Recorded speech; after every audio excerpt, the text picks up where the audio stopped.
Boa tarde a todos. Não podia deixar de começar agradecendo ao convite. É um prazer para mim estar aqui. Eu nunca fui aluno da PUC, mas já estive aqui muitas vezes. Tenho muito apreço pela instituição, por toda a produção científica que ela oferece à sociedade, e especialmente encantado por estar nesse auditório aqui com os heróis da resistência, o pessoal que conseguiu aguentar até o final da tarde. Esse auditório especialmente projetado como se fosse um Senado romano, um anfiteatro grego.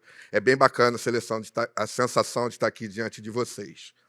É, Bom, Cláudio Mais, eu sou o gerente de desenvolvimento de normas da Comissão de Valores Imobiliários, a CVM.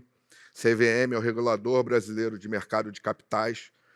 E eu confesso para vocês que estou achando que não vai ser nada fácil falar depois dos nossos craques aqui, o Cristiano, a Bruna e o Rafael, que são efetivamente expertos na temática de transição energética. E eu aqui vou dar um recorte muito particular da nossa seara, da seara do mercado de capitais, como é que o regulador de mercado está enxergando que é uma oportunidade, sim, para o desenvolvimento socioeconômico sustentável da nação, e como ele pode, de alguma maneira, contribuir, na verdade, já vem tentando contribuir nessa temática. E aí eu acho que, antes de mais nada, eu tenho que falar, no caso, o que é o regulador, a título de alinhamento de informação, e o que é mercado de capitais, né? Bem, o mercado de capitais é o mercado de desintermediação bancária, é o mercado no qual empresas, projetos, empresários inovadores emitem títulos que são vendidos, colocados, distribuídos diretamente junto à poupança pública, ou seja, junto aos investidores em geral, fazendo com que haja o que se chama de desintermediação. Numa operação bancária clássica, o banco utiliza recursos dos correntistas para financiar, por meio de operações de crédito e financiamento, as inovações, os projetos, os empreendimentos. O que o mercado de capitais se propõe é eliminar essa intermediação, tornando a operação mais eficiente em termos de custo de capital. E isso daí é plenamente aplicável ao cenário brasileiro de movimento no sentido de ter uma economia de baixo carbono. O regulador em si, quais são as atribuições clássicas que a literatura vê no regulador? Um aspecto de normatização, criar as regras que vão disciplinar o funcionamento de algum mercado. E aí não tem muito que a CVM possa fazer diretamente pelo mercado de crédito de carbono, por exemplo, porque está longe de sua competência. Há a questão registrária, registrar agentes de mercado que voluntariamente se propõem a seguir determinadas regras e condutas para poderem, por meio desse compromisso, fazer apelos à poupança pública, e aí a CVM já começa a conversar um pouco mais com as necessidades dessa indústria. A supervisão, que é ver como é que esses agentes estão operando, e os procedimentos sancionadores, que é acusação, investigação, atrás dos maus feitos detectados pela supervisão. E a CVM já vem ajudando esse mercado lateralmente, ao mesmo tempo em que executa sua missão. Porque, para nós, como eu adiantei na fala inicial, na verdade, a questão de sustentabilidade, apesar de ser muito bom quando existe uma cultura corporativa, quando existem lideranças que já foram impactadas pela temática de realmente promover uma transição para uma economia mais sustentável, uma economia de baixo carbono, todos esses fatores são importantes, mas o que precisa mesmo é existir, sob a nossa perspectiva, apelo mercadológico. Né? O que precisa, por exemplo, sob a nossa perspectiva, no que se refere à transição energética, é existirem recursos financeiros disponíveis para financiar essa modelagem. E já está claramente indicado, por exemplo, que o sistema financeiro e o governo não são capazes de prover o funding, os recursos em volume o suficiente para promover a transição que nós precisamos. Ou seja, essa transição no Brasil vai precisar de mercado financeiro e de mercado de capitais. E é assim que nós estamos tentando, o regulador brasileiro, tentando nos inserir dentro desse contexto. Nós já temos iniciativas em andamento que podem ser listadas, né?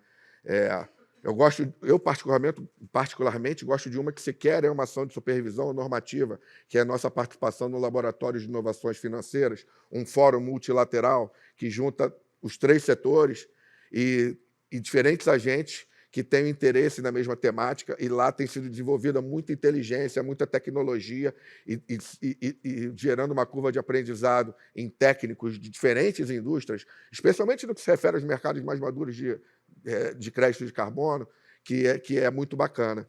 Mas isso conversa também com algumas medidas mais pragmáticas que recentemente vêm sendo tomadas pela autarquia, tais como o aprimoramento nas informações prestadas em bases periódicas pelas companhias abertas. A partir desse ano, as companhias abertas brasileiras começam a prestar num nível muito mais detalhado de informações ESG, inclusive no que se refere ao seu inventário de emissões, no caso, se realizam ou não, e se não realizam, por que não fazem, se realizam, informar o número.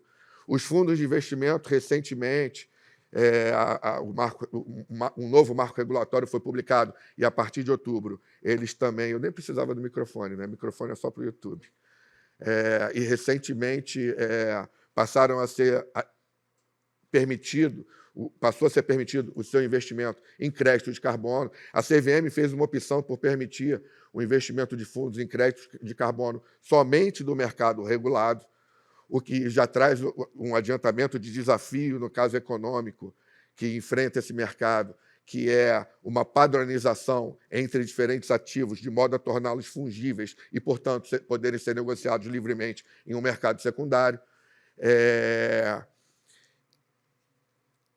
E, de uma maneira ou de outra, é possível enxergar diversos... Como o painel fala em desafios regulatórios e econômicos, eu vou procurar ser bem objetivo, apontando desafios. E tudo que eu estou falando aqui é em meu nome, tá, pessoal? Pela CVM mesmo, só quem fala são seus diretores e seu presidente. Em meu nome, os desafios são muito claros. Eu venho lidando com isso profissionalmente, por dever de ofício, por sorte, talvez, de modo que o cenário tem ficado bastante claro para mim no que diz respeito ao meu recorte, ou seja, o recorte de como financiar toda a transição. O desafio regulatório, que é muito claro, além de iniciar o que já concluiu, que já foi iniciado, que é a legislação, né? E depois a regulamentação aplicável, isso tem que ser feito, especialmente no que se refere à criação de um mercado regulado. Eu acho que o grande desafio é a gente criar um mercado nosso, que preserve nossas particularidades, como acontece em outros mercados, como de securitização ou private equity, por exemplo, mas que seja o mais aderente possível aos mercados mais maduros e mais desenvolvidos. É um mercado mundial, quanto mais parecido o nosso mercado for parecido dos mercados mais desenvolvidos, mais nós estaremos inseridos nesse jogo e mais funding de investidores institucionais estrangeiros nós teremos, porque eles ficarão mais confortáveis, tão mais próximo for o mercado investido quanto da sua realidade. Então, assim, construir essa legislação e, mais ainda, essa regulamentação é um desafio muito grande. Em termos econômicos, o desafio é botar preço, né? Ficou claro do painel anterior e das falas iniciais desse mesmo painel que externalidades negativas têm que ser incorporadas ao preço, gerando um custo e, assim, criando eficiência de mercado. Não tem como ter um preço eficiente de mercado se as externalidades puderem ser dadas de maneiras diferentes.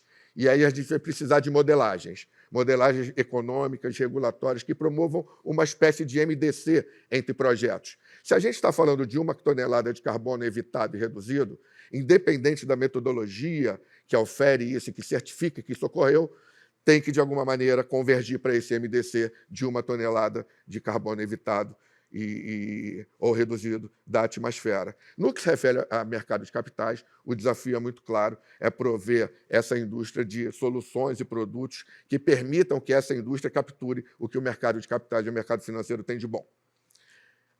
E, a título de provocação, a minha sai um pouco do tom do que vem sendo colocado, tem uma pegada mais de desenvolvimento de mercado, que é o que eu faço. Quando a gente olha para 45% de matriz energética limpa e 80%, 90% de matriz elétrica limpa, a sensação que fica, intuitivamente, não é científico, eu não sou nem mesmo um expert nisso, é de que a gente vai conseguir. A gente vai conseguir fazer com que a nossa matriz seja completamente neutra. Mas a gente pode muito mais que isso.